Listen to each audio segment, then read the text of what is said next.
Hello. Hello. Tom, first of all, welcome to New York. I know it's a place you've always wanted to visit.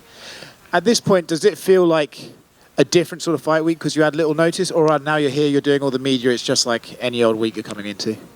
It's just like any old week, mate. I've been here a little bit longer this time because I'm used to fighting in London, so I've been here for like 4 days already.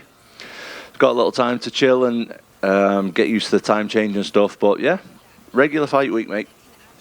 You've mentioned how you're going to do a Bisping for this fight. I remember when he fought Rockhold, he said, the lack of notice meant he couldn't overthink it. Are you feeling the same way? Exactly the same. Exactly the same, honestly. Usually with like a 10-week fight camp, I've got so much time to it's like just a massive build-up, whereas this time, especially because I didn't have my visa, that took a lot as well. So I didn't train, didn't have my visa, and I was just scrambling around like last minute, and before you know it, they just throw me into New York. I'm here, don't even have time to think about the fight, so I think it's working to my advantage so far, but obviously I've not fought yet, so we'll see, mate, Saturday night. That said, it was pretty obvious this was the guy you were going to fight anyway, right? It seemed like he was the logical next opponent for you, so you've been preparing for him, even if you haven't been in camp, you've been preparing for this guy for a while. No. Oh. So in that case, what are you expecting? You know, everyone's talking about he's very dangerous early on, so are you. So maybe the tactic should be, let's take him into deep waters and see how he does there, or do you rely on your own ability to get them out of there early and just be aggressive from the opening bell? I don't know. I think it's heavyweight MMA. You got to see what happens. He's a very, very dangerous guy, as am I. And yeah, mate, I'm just focused on going in there and enjoying it. Like, this is my absolute dream, fighting in Madison Square Garden, heavyweight title. Pavlovich, like, everything is coming together, and I'm just going to go out there and do my thing and enjoy it. What does it mean to fight in Madison Square Garden? Can we switch it to someone who doesn't ask shit questions, please? Oh, that's very mean. No, it's it's amazing. It's amazing. I would rather fight in Madison Square Garden than anywhere else in the world, so very excited about it. Yeah. Last one from me. Chael Sonnen says the winner of this fight is the real heavyweight champion. I'm curious if you agree. Well, if Chael says it, if he says it, I will definitely agree. I'm not arguing with that guy. We see what that guy gets up to. I do not want an argument with him. So I would agree. Tom, who did you think would be your most logical next opponent when you said no, that when Oscar just asked if Sergey was your most logical one? I wasn't really saying no to the fact that he was the most logical next opponent. I was saying no to the fact that I was preparing specifically for him. I wasn't preparing really for anybody. I was preparing for... yeah, nothing. I was just in the gym training, helping other training partners who's got fights coming up and stuff, so I wasn't really preparing for anybody. And what did you make of Sergey's last fight? Because when he fought Curtis Blaydes, a lot of people seemed surprised that Curtis wasn't shooting for takedowns, but I guess if you watch that fight back, Curtis was landing a lot of strikes. Sergey was just walking through them and walking through Curtis's power. So what did you make of his last performance? Yeah, I mean... I was also surprised that he wasn't going for takedowns, but like you say, he did have a lot of success just with... He was landing, so maybe he believed that one of them was going to land and put his lights out, do you know what I mean? So maybe he just got a little bit, I wouldn't say greedy, but he just got, he was having success, so he was just sticking with that, so I wasn't too surprised, I guess. And then final one for me, I know a lot of fans are obviously excited for Jon Jones and Stipe, but it seems like in terms of an actual competitive fight, they seem more interested in you and Sergey because you're two new names to the top of the heavyweight division. You have like the record for shortest fight time and everything. So have you got a sense of that like these hardcore fight fans seem more intrigued by this fight than the original main event? I don't know, because I've not been looking on social media, to be honest. I'm just staying away from all that. Like, I've had a really, really short time. I've basically not had time to prepare, let's be honest. 2 weeks isn't long enough to prepare for a fight. But yeah, any distractions or I'm just not into that. Like, other people's opinions are other people's opinions, and I just stay away from that shit, to be honest. I'm doing my own thing. I'm here to win, of course, and I'm not letting anyone's opinions or whatever sidetrack me. Like, that's their business, and let them do their thing. Tom, down here to your right. Piggybacking off what Jose said there about Jones and Stipe, obviously the reward would be fighting one of them at some point later later next year.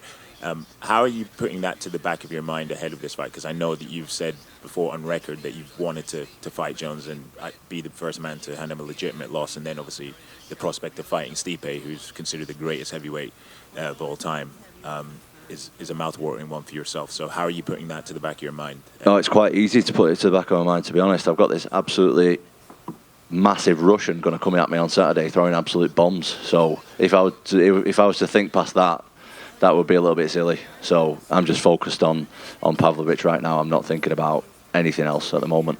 And I know the fight hasn't rolled around yet, but it wasn't that long ago before you got into the UFC that you were struggling to have fights and that you made the decision to pack it in for a little bit. Is it a bit surreal now to know that you're going to be co-headlining at the greatest combat sports arena in the world? Yeah, I guess so, but I kind of expected it as well. You know, I've had a couple of tough times earlier in my career and stuff with injuries and with not being able to get matches, and I was really struggling for money at a few points as well, which was tough because I got children and stuff. So, yeah, I mean, it was, but also, on the other hand, like I expected to be here. I expected to be UFC heavyweight champion. I expected to fight in New York one day, and yeah, so it is and it isn't. Like, when I think back about how far I've come and stuff, it's good, but I don't really have time to do that. Like, I think that's something that I'll look at maybe when I've retired, because at the minute I'm just like in the moment. At the minute I'm just looking forward to Saturday, and I'll think about all that stuff probably when I'm done with this sport. And the odds are seemingly stacked against you. I mean, taking this fight on 2 weeks' notice, is defying the odds something that you're relishing, that prospect? I like that. I like it a lot, to be honest. I'm fighting the scariest guy in MMA, in my opinion, in the worst circumstances possible without a training camp. But I obviously think I can win. Like, I'm not the kind of guy who shows up for money or who... You know, I ain't signing a contract and showing up if I don't think I'm going to win. Like, I truly, truly believe that I can win on Saturday night and that I'm going to win. I'm an absolute winner, and I'll find a way to win, no matter what the circumstances. So, yeah, the odds are definitely stacked against me, and it'll be even better when I win the title on Saturday night. Cheers, man. Thank you. Oh, hello, mate.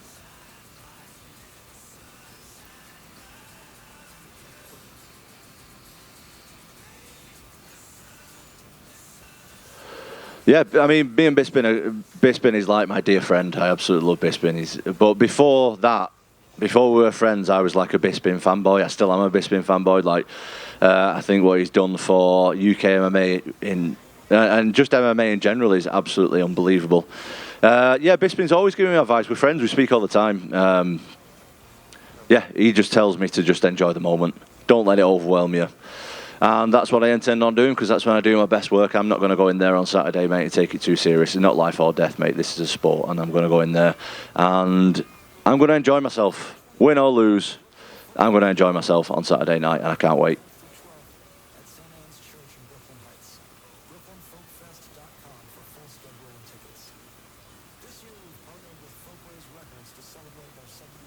Yeah, UK MMA right now is absolutely wild. It's so, like, the level of the guys in the UK for such a small country is unbelievable. To be the third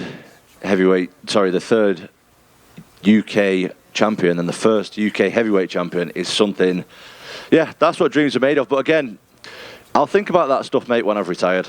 Like, right now, I've got big fights to win, massive fight on Saturday, and all that stuff will be amazing, but that's something for the kids and the grandkids when they're a bit older.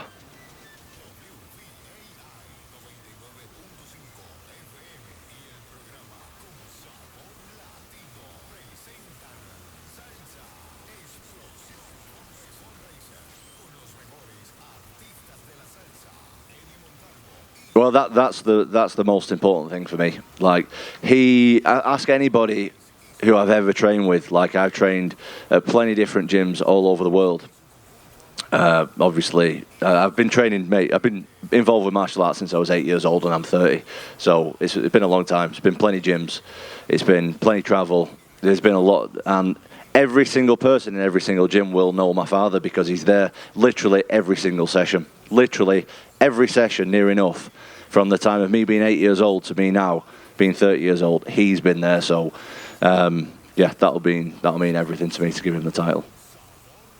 Tom, just over here, just going off of that, he's been such a massive part of your career. What was it like giving the news to him when you first heard that you would be taking this opportunity?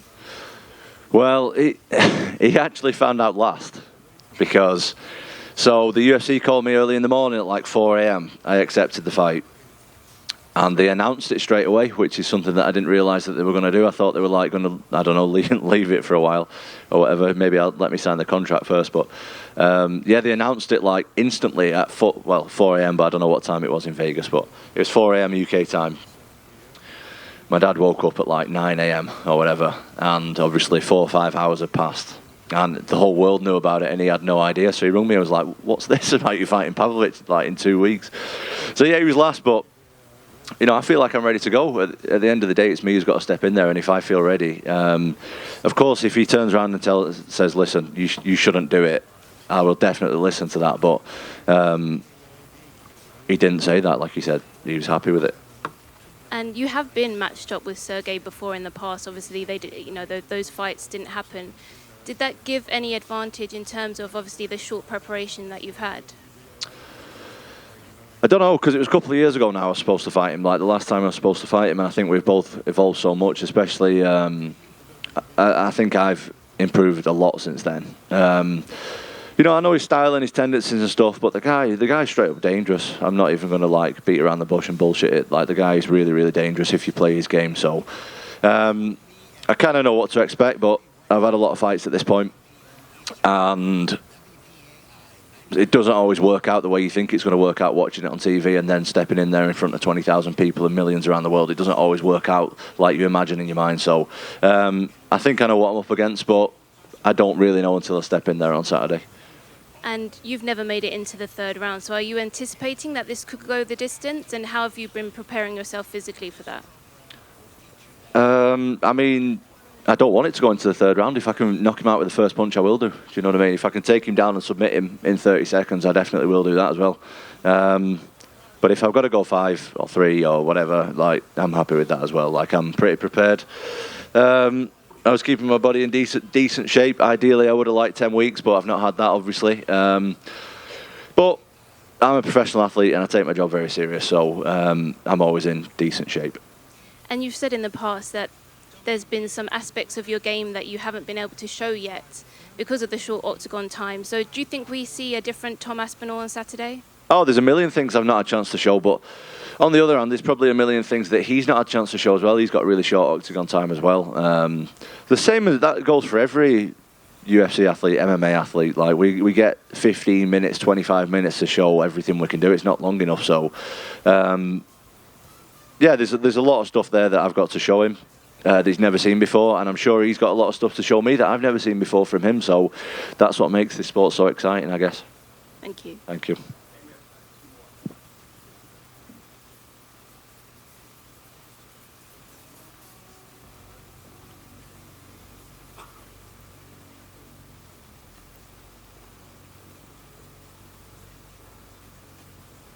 I'm just fine with the interim. I'm not too bothered.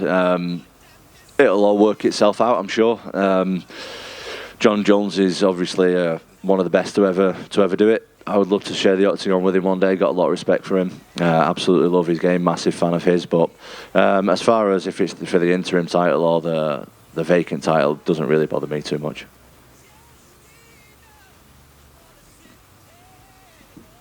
I'd love to fight Jon Jones. I've said that all along. It's no like disrespect to Jon Jones. I couldn't respect him more, like what he's done in the sport and stuff. Yeah, I'd like to fight Jon Jones after this for sure. How do you feel physically and athletically? You've had a fight since the injury, and although not a full camp this time, but how much different are you mentally and with your physical skills since the injury? Well, me pre-injury would have never took a fight like this. Absolutely never. So I think that just says where I'm at mentally. Like, I would have never ever done this before I injured my knee, because I was struggling with a bad knee for a long time. My training now, I train with heavyweights like every day, every single day for the last 18 months now. So I know exactly where my body's at. Before, I guess I was kind of guessing where my body's at a lot because I wasn't training with heavyweights regular. and now I train with heavyweights every day, so I know that I've got the size and the strength and all the rest of the stuff, the physical attributes to fight, and I know when I'm ready to fight. And obviously I wouldn't have took this fight if I didn't think I was close to being ready, so I'm much more confident now, mate, moving forward. What's it like assessing an opponent like Sergey, who has a lot of fights that are mostly quick knockouts? How difficult is it to look for a weakness from someone like that? Well, I basically can't find a weakness. I don't think anyone can look at his fights and be like, this is where he's good and this is where he's bad, because he's not really shown much bad at this point. So I just got to do my thing. The biggest advantage that I've got is he's fought no one who moves anything like me, because there's not a guy in the heavyweight division who moves like me at all. So you can't prepare for me. It's really difficult for my training partners who train with me every day to be able to figure out what I'm doing. So guys who have never experienced anything like my movement, that's my biggest advantage that I've got. It's not his weaknesses, because I can't look at his game and be like, right, he's weak there, because he's not shown any weaknesses. So I just got to bring things that he's not seen before.